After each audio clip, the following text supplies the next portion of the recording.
BFM Bourse, l'écho du monde. Bastien Druz joint à nous pour CPRM. Bonjour Bastien, ravi de vous retrouver. On va parler bien sûr du possible shutdown, parce qu'on a un risque de shutdown qui pourrait revenir cette semaine. De la Fed, bien sûr, incontournable, ce sera mercredi soir. D'abord quand même, l'Union européenne qui tente de se bouger un peu là, qui essaie de varier ses partenaires, moins de dépendre de la Chine et des États-Unis. Et on nous parle d'un possible accord commercial à venir peut-être cette semaine avec l'Inde. Comment regardez-vous ce choix, l'Inde et les contours attendus de cet accord qui est négocié en ce moment même à New Delhi ? Alors d'abord, on peut rappeler que c'est un accord qui est en négociation depuis longtemps. Les premières discussions, elles datent de 2007. Elles étaient suspendues en 2013, puis reprises en 2021. Donc il ne s'agit pas vraiment d'un changement de cap qui serait récent. On va plutôt dire que ça tombe bien dans une perspective de diversification finalement des partenaires commerciaux. Et l'idée serait que l'Union européenne abaisse les droits de douane sur les produits électroniques et sur le textile indien, et que l'Inde abaisse les droits de douane sur les voitures et sur les vins européens. Alors maintenant, il reste quand même pas mal de questions en suspens, comme les questions environnementales, et aussi le fait que le déficit commercial européen avec l'Inde ait explosé sur les 3 dernières années. On est actuellement aux alentours d'un déficit commercial avec l'Inde qui tourne autour de 20 à 25 milliards d'euros par an, ce qui est considérable.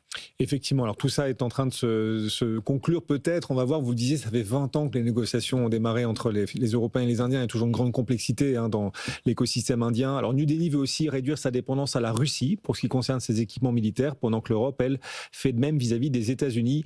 Il reste quelques petits points de blocage, notamment l'impact de la taxe carbone aux frontières de l'UE pour les importations d'acier indien. On verra, mais il est possible que cette semaine, ça y est, au bout de 20 ans de discussion, un accord soit annoncé.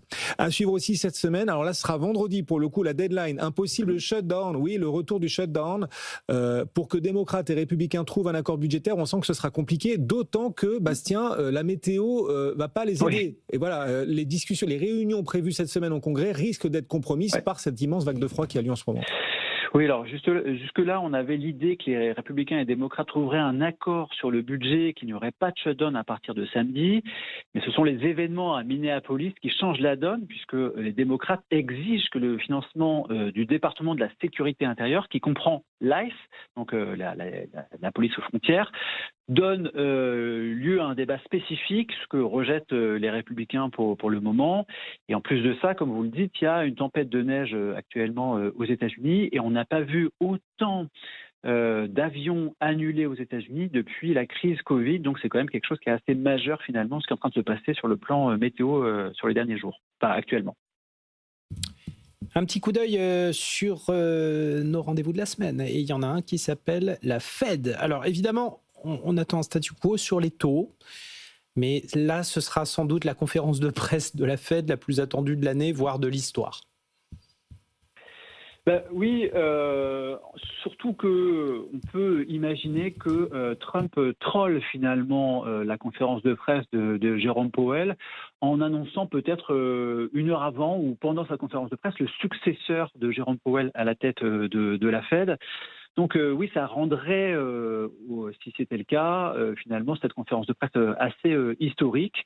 Et très clairement, là, les journalistes vont lui poser des questions évidemment sur sa succession et sur évidemment l'enquête criminelle qui a été lancée par le département de la justice sur lui-même dans le cadre des rénovations des bâtiments de la Fed. Non mais attendez, vous êtes en train de nous dire que donc Jérôme Powell pourrait apprendre pendant sa propre conférence de presse qui devrait lui succéder et être interrogé là-dessus, amené à devoir répondre là, c'est incroyable. En tout cas, je ne serais vraiment pas surpris que ça arrive.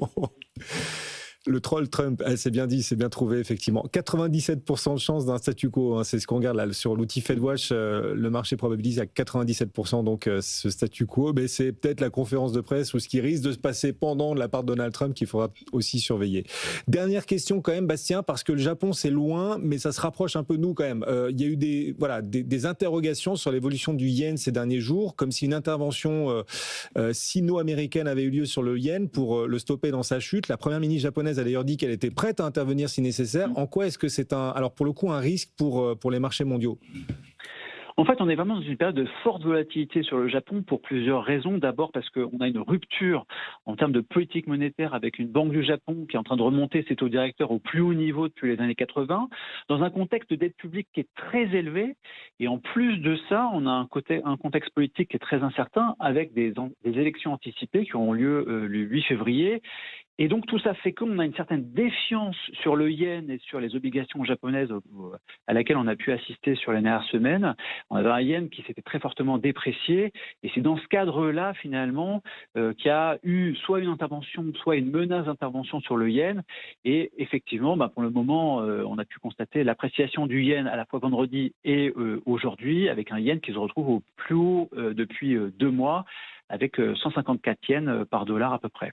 Et donc, c'est un risque. C'est-à-dire que le Japon, c'est un archipel volcanique. Là. Vous pensez qu'il peut y avoir des vagues jusqu'ici, effectivement, si ce mouvement et surtout cette action publique sur le yen, sur les devises, était amenée à se confirmer ou se renforcer, se prolonger? Je pense qu'il ne faut pas non plus surestimer les conséquences que ça peut avoir sur d'autres marchés. Évidemment, une très forte incertitude et très forte volatilité sur les actifs japonais, mais finalement, assez peu de probabilité que ça impacte le reste des marchés mondiaux. Merci beaucoup, Bastien Drue, avec nous pour CPR-AM. Le CAC 40 est en petite hausse. Notez donc cette vague de froid qui se confirme, qui se poursuit aux États-Unis. On est au 4e jour de cette immense vague de froid. Alors, ça a un impact sur certaines valeurs. Southwest Airlines aux États-Unis, Delta Airlines aussi, avec tous ses vols annulés. Le plus grand nombre de vols annulés aux États-Unis depuis la crise Covid. Delta Airlines perd encore 0,6% aujourd'hui.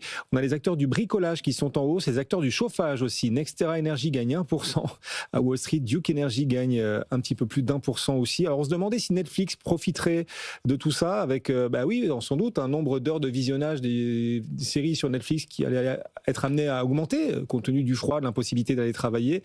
Netflix est dans la tendance américaine, dans la tendance du S&P. Netflix gagne 0,3%. Il n'y a pas de surperformance particulière aujourd'hui sur cette valeur.